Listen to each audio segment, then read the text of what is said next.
Степан Кадашников. Летела с фронта похоронка. Читает Денис Абидаев. Летела с фронта похоронка на молодого пацана, а он живой лежал в воронке. Ах, как безжалостна война! И проходили мимо танки, чужая речь, а он лежал и вспоминал сестру и мамку, лежал и тихо умирал. Пробита грудь была на вылет, и кровь стекала в черный снег, а он глазами голубыми встречал последний свой рассвет.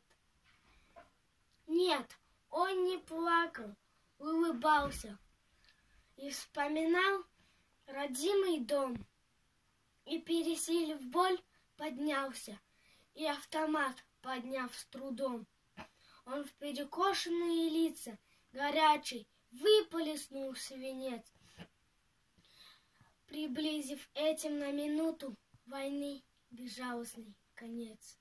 Летела с фронта похоронка, уже стучался почтальон. Солдат, глаза закрыв в воронки, на миг опередил ее.